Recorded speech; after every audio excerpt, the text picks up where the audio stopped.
안녕하세요. 해빌입니다. 오늘은 전라북도 전주시 완산구에 위치한 그 2층의 대형 평수 상가에 대한 공부를 해보겠습니다. 사건 번호는 2022-932입니다. 주소는 전라북도 전주시 완산구 효자동 3가 1541-8번지 위치한 2층의 201호입니다. 평수는 95평으로 굉장히 큰 평수입니다. 감정가는 8억 7,700만 원에 나왔었다가 3번 유찰되어서 현재는 3억 81만 1천원입니다. 23년 1월 9일, 내일이죠. 내일 입찰일입니다. 물건을 좀 늦게 발견해서 좀 아쉬운 감이 있지만 그래서 임장을 좀 못 다녀왔습니다. 하지만 내일 당장 낙찰이 되더라도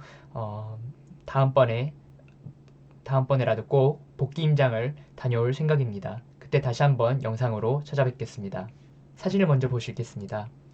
이렇게 생긴 건물의 2층, 여기는 어항일식 집인데요. 여기가 출입구고요. 출입구 입구네요. 저희 그 물건의 출입구 입구입니다. 이런 식으로 생겼고 꽤 인테리어에 공을 많이 들였었던 그런 부분인데 아무래도 호불호가 좀 많이 타는 인테리어였던 것 같습니다. 이걸 철거를 할지 말지는 좀 더 고민을 해볼 필요가 있을 것 같습니다. 만약 철거를 해야 된다면 꽤 철거비가 많이 들어갈 것 같긴 합니다. 위치는 이쪽에 있는데 위치는 좀 나중에 살펴보기로 하고 이 전라북도청 도청 앞에 위치한 상가라고 보시면 될 것 같습니다. 전주대학교도 위치에 있고요. 나중에 좀 더 선명한 화면으로 다시 보겠습니다. 그리고 2층을 거의 대부분 다 우리 호실이 사용하고 있다고 보시면 됩니다. 화장실 3개, 엘리베이터 2개의 모든 2층을 다 저희가 사용하고 있다고 생각하면 좋을 것 같습니다. 하지만 조금 걱정되는 부분이 이렇게 사진을 찍으신 이 집행관님께서 직접 가셨을 때 사진을 찍으신 걸 보면은 도로에 나와 있는 사람들이 거의 없습니다. 이게 유동인구가 원래 활발한데 사진을 찍을 당시에만 활발하지 않았던 것인지는 직접 임장을 가봐서 확인하는 수밖에 없을 것 같습니다. 여기 사진을 보시면 조금 있긴 합니다. 하지만 그렇게 많진 않죠. 네, 이렇게 사진을 다 구경을 해봤고 위반 건축물이라고 되어 있네요. 건축물 대장을 한번 같이 보겠습니다. 위반 건축물이 크게 떠 있고 어떤 사유에 의해서 위반인지를 확인하려면 이쪽 변동사항의 원인을 보시면 되는데 여기엔 원인이 기재되어 있지 않습니다. 전라북도 전주시 완산구 쪽에 건축과에 문의를 하면 될 것 같습니다. 정확한 금액을 알려주시진 않지만 예를 들어서 이걸 이제 이행강제금이 몇 년도에 부과되었었는지 그리고 부과되었을 때 100만원 이하의 이행강제금이었는지 아니면 200만원 이하였는지 이렇게 수수께끼식으로 맞춰가면 될 것 같습니다. 그 담당자 분께서도 저희는 이제 이해관계자가 아니기 때문에 정확한 금액을 알려드리기에는 좀 부담감이 있을 것 같습니다. 하지만 이렇게 몇백만 원 이하인지 정도 대략적으로 수수께끼식 질문을 하면은 그분의 부담감을 덜어드리면서도 저희가 어느 정도 의사결정하는 데 있어 도움이 되는 정보를 얻을 수 있습니다. 그래서 이행강제금이 있다는 점을 꼭 주의하셔야 될 것 같고요. 공실이다 보니까 더 이상 권리 분석을 할 여지는 없을 것 같습니다. 명도가 어렵거나 하진 않을 것 같고 추가로 본다면 철거비 정도를 생각하면 좋을 것 같습니다. 93평, 95평의 철거비는 어느 정도가 될지 여러 그 근처의 철거 센터에 이런 이 경매 물건의 사진들을 같이 공유해서 대략적으로 유추해 볼 수 있을 것 같습니다. 경매 물건 명세서상에서 볼 수 있는 정보는 이 정도 같고 더 추가로 지도를 통해서 살펴보겠습니다. 이 전라북도청의 앞에 위치한 상권, 상권이 엄청 크네요. 이 상권의 이 앞면 이 대로변에 위치한 그나마 좋은 상가인 입지는 좋은 듯합니다. 아무래도 대로변이니까요. 대로변 2층인데 근데 이게 여름철 되면은 나무들이 무성해지기 때문에 이 2층에 간판이 오히려 더 안 보일 수 있는 점은 고려를 해야 될 것 같습니다. 오히려 이렇게 3, 4층이 더 잘 보일 때가 많더라고요. 이런 대로변에 위치한 나무들에 가려서 그런 점은 좀 고려를 해야 될 것 같고 만약에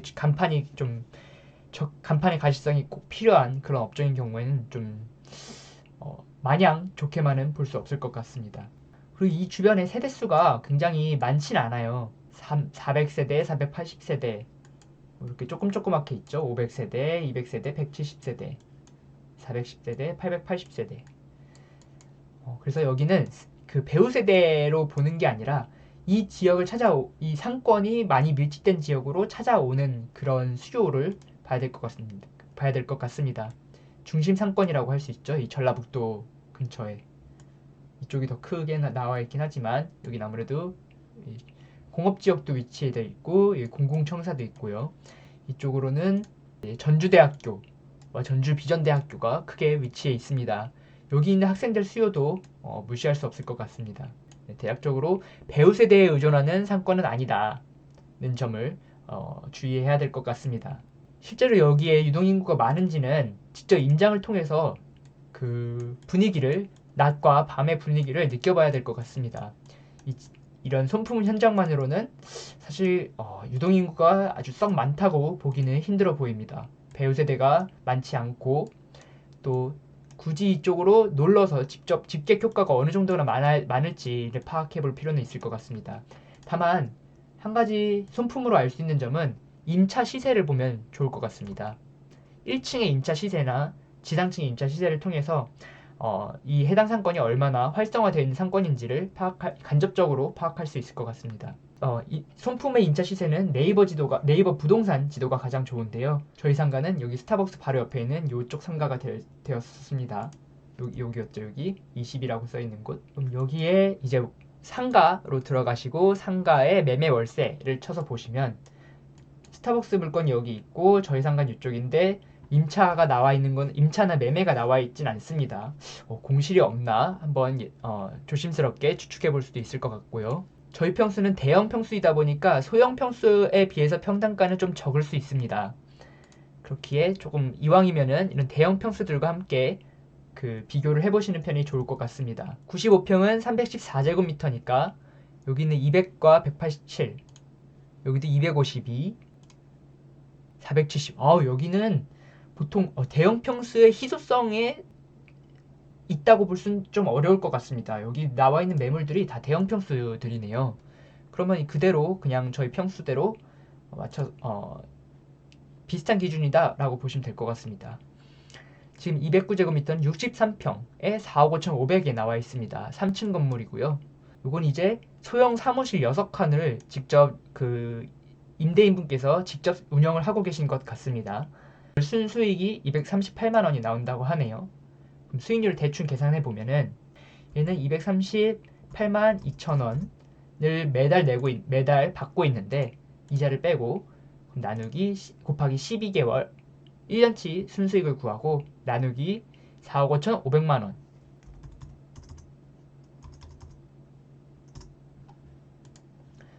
수익률이 6% 정도 되는 매도를 세팅했다라고 보시면 될 것 같습니다. 여기 이 지역의 이 물건의 수익률은 6%대로 세팅해서 지금 현재 매물로 나와 있다라고 보시면 될 것 같고요. 제가 실수로 계산기 껐네요. 다시 보시면 그러면 이쪽 저희 물건이 이쪽인데 바로 맞은편 건물은 저희 물건과 굉장히 비슷한 동일한 위치다라고 동일한 레벨이다라고 보시면 될 것 같습니다. 이쪽은 6억 2천 비슷한 평수 같은 평수에 같은 층에 월세랑 매매가 같이 나와 있네요. 그럼 공실이었던 상가를 임차를 맞추다가 임차가 안 되니 매매를 돌리신 것 아닌가 싶습니다. 252제곱미터는 76평이 되고 그러면 지금 현재 월세가 300에 매매로 나와져 있는 거죠. 300만원 나누기 77평으로 보겠습니다. 그럼 38,000원. 현재 2층에 평당가가 전용 평당 임대료가 38,000원, 39,000원 정도로 형성되어 있는 것을 알 수 있습니다. 이게 매도 수익률이 얼마로 세팅되어 있는지를 한번 보겠습니다. 300만원 곱하기 12개월 하면 1년치 임대료고 나누기 6억 2천만 원이 나와 있죠. 하지만 5천만 원은 보증금으로서 실제로 들어가는 돈이 아니니까 6억 2천에서 5천만 원을 뺀 5억 7천만 원을 투자금으로 나눠주겠습니다. 그랬을 때 6.3%로 나와 있네요. 여기도 6. 몇 프로였고 여기도 6.3%였고 여기는 보통 이 지역의 지상층은 보통 6% 이상대로 매도 수익률이 세팅되어 있다라고 보시면 될 것 같습니다. 그럼 저희 물건을 만약에 좀 싸게 판다면 한 7% 이상대로 해야 금매로서 싸게 팔 수 있을 것 같습니다. 하지만 지금 현재 경기가 굉장히 어렵고 금리 인상기 시기에 6%의 세팅을 되어 있다는 것을 보면은 나중에 이제 금리가 완화됐을 때까지 임차를 통해서 월세를 받으면서 이자를 상충하다가 나중에 금리가 완화됐을 때는 조금 더 수익률을 낮게 세팅해도 수요가 있지 않을까 싶습니다. 그래서 지금 당장 급하게 판다면 7% 이상대의 수익률로 세팅해야 될 거고, 조금 완화되었을 때, 경기가 완화되었을 때 판다면 6%나 5%대로 팔아도 금매가로 팔 수 있을 것 같습니다. 아까 여기는 38,000원대의 평당가가 형성되어 있었죠. 이쪽은 어떨까요? 아무래도 파리바게트랑 스타벅스, 베스킨라빈스, GS25, 역전우동, 뚜레쥬르 이런 딱 봐도 되게 저희가 알만한 브랜드들이 모여있는 중심 사거리인 것 같습니다. 여기를 한번 거리 위로 볼까요? 파리바게트 치과도 위치해져 있고, 여기는 스타벅스, 또 치과가 있네요. 피부과가 위치해 있다는 점은 굉장히 유동인구가 많다는 점을 알 수 있습니다.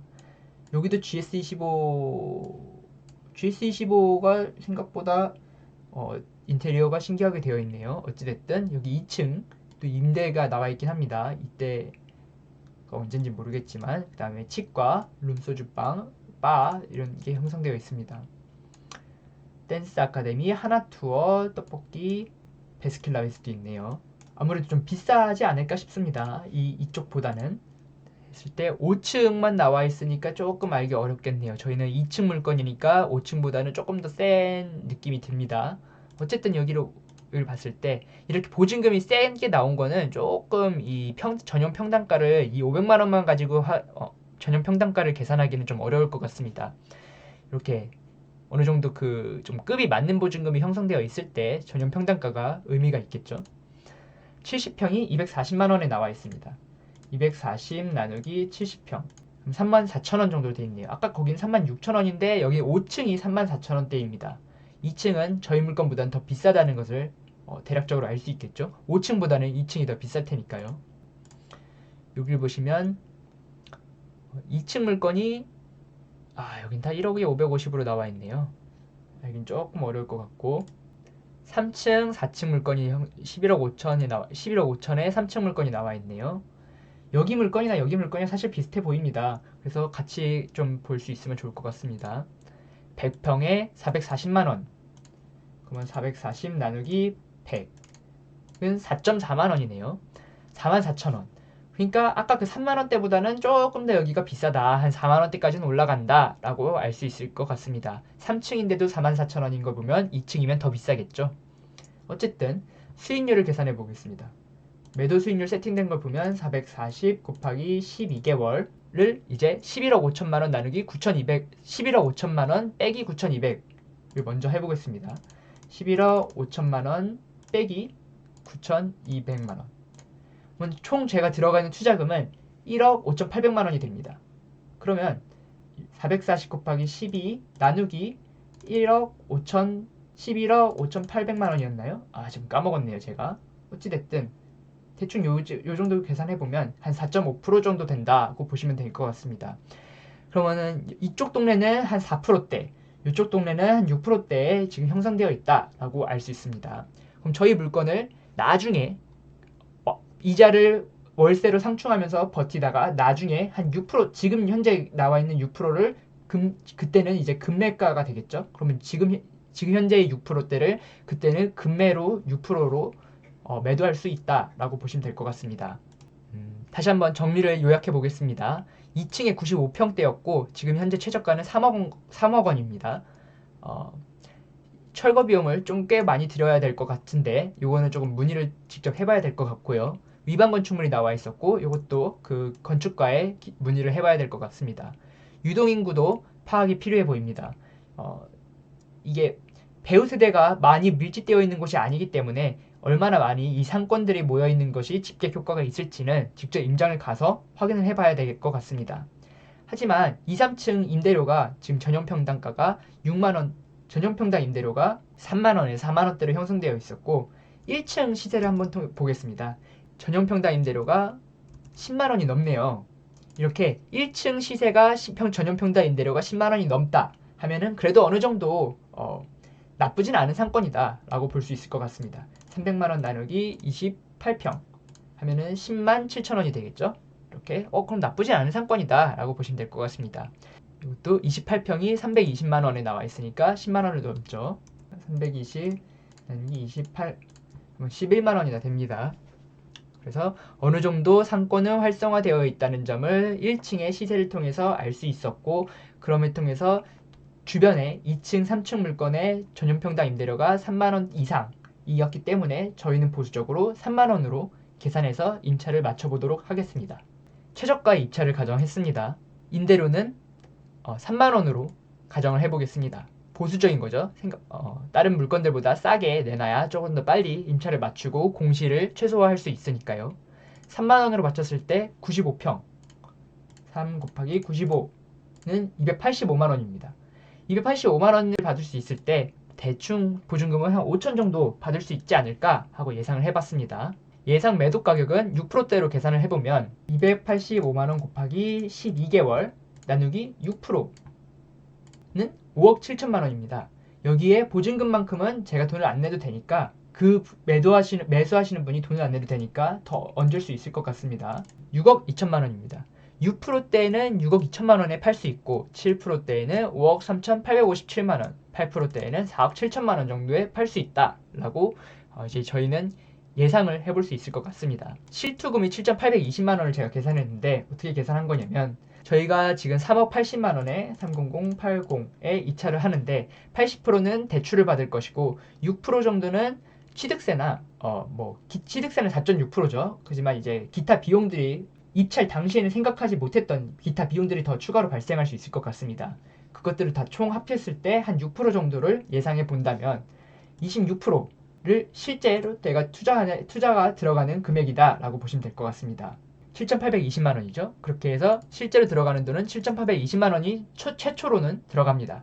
다만 보증금을 5천만 원을 나중에 회수한다면 최종적으로 내 돈이 들어가는 돈은 2,800만 원밖에 들어가지 않을 것 같습니다. 그리고 금리가 7%일 때는 3억에 이차를 가정했으니까 30080의 80%를 대출을 받는다고 말씀드렸죠. 이 2억 4천만 원 중에서 7%를 이제 금리를 매년 내야 됩니다. 있을 때는 1년치에 1년 동안 1,684만 원을 내야 되는 꼴이고 12개월로 나누면은 1개월에 140만 원을 내야 됩니다. 그래서 140만 원을 빼줬고요. 285만 원 월세 중에서 그랬을 때 곱하기 12를 하면 1,740만 원이 나옵니다. 1,740만 원 나누기 내가 최종적으로 들어가는 돈 2,820만 원 하면 62%의 수익률이 계산됩니다. 한편 금리가 언젠가 완화돼서 4%대로까지 완화가 된다 라고 했을 때 이자가 월 이자가 80만 원밖에 나오지 않습니다. 복습을 해볼까요? 30080에 이만큼 내가 입찰을 할 건데 그 중에서 80% 대출을 받는다고 가정을 했고 그 중에 4%만큼은 내가 이자를 내야 된다 했을 때 연마다 1년마다 962만 원을 내야 됩니다. 이거를 12개월로 나누면 1개월 동안 80만 원을 내야 되는 겁니다. 월세 285만 원을 받고 80만 원을 내니까 한 200만 원 정도가 매달 순수익으로 들어오는 거고 1년 동안 그럼 2,460만 원이 들어오게 됩니다. 이거를 2,820만 원으로 나눴을 때는 총 최종적인 수익률은 87%가 됩니다. 금리가 7%일 때도 62%, 4%일 때도 87%나 됩니다. 굉장한 현금 흐름 수익률이라고 볼 수 있을 것 같습니다. 다만 여기에 현혹되지 말아야 될 점은 유동인구를 반드시 임장을 가셔서 직접 확인을 해보고 그 지역의 임차 수요를 부동산 사장님 통해서 확인을 해보셔야 된다는 점을 꼭 기억하셔야 될 것 같습니다. 그리고 매도 마진을 보수적으로 8%로 계산을 해봤습니다. 4억 7,750만 원이죠. 빼기 3억에 취득세 등이 6% 정도 가산이 되어야 될 것 같다고 말씀드렸습니다. 그랬을 때 요만큼이 이제 과세 표준이 될 거고 그랬을 때 총 내가 받게 되는 매도 마진은 1억 4,300만 원이 되겠습니다. 근데 저희는 아까 뭐라고 했죠? 6%를 가정할 매도 수익률로 가정할 수 있다고 말씀드렸었습니다. 그랬을 때 여기는 6억 2천만 원이 되겠고요. 여기 있는 6억 2천만 원. 그랬을 때 요걸 계산을 해보면은 30080 곱하기 1.06 3억 1,884만원에 6억 2천을 빼겠습니다. 그럼 여기 마이너스를 무시하시고 3억 정도 곱하기 0.9 하면 이거는 순 매도 마진은 2억 7천만원이 될 것 같습니다. 굉장하죠? 나중에 금리가 완화됐을 때 6%의 세팅을 해서 매도를 할 수 있다면 세금을 제외하고 취득세를 제외하고도 2억 7천만 원의 차익을 남는다고 볼 수 있을 것 같습니다. 현금 흐름으로 1년에 1,700만 원, 1년에 2,460만 원까지 받다가 나중에 2억 7천만 원을 남길 수 있는 투자입니다. 얼마가 들면? 최종적으로 2,800만 원만 들면 말이죠. 제가 이걸 손품으로만 봤을 때는 굉장히 좋은 투자 물건이 될 수 있으리라 예상했습니다. 다만 주의해야 될 점은 계속 반복해서 언급드리는 점이지만 철거 비용이 꽤 많이 들 수 있다는 점, 그 지역에 이제 그 물건에 위반 건축물이 등재되어 있으니까 이 부분이 양성화시키려면 얼마가 들어야 되는지, 아니면 양성화시키지 않고 매년마다 이행강제금을 낸다면 얼마 정도 매년 내야 되는지를 파악해 보셔야 할 필요가 있을 것 같고, 마지막으로 임장을 통해서 그 지역에 95평 정도 되는 평수의 임차 수요가 존재하는지, 어느 정도나 좀 존재하는지, 몇 개월 정도 공실이 예상되는지 정도를 직접 부동산 사장님을 통해서 확인을 해보셔야 될 것 같습니다. 예, 그럼 이상으로 오늘의 전라북도 전주시 완산구에 위치한 2층 대형평수 상가의 투자 분석을 마치도록 하겠습니다. 긴 영상 시청해주셔서 감사합니다.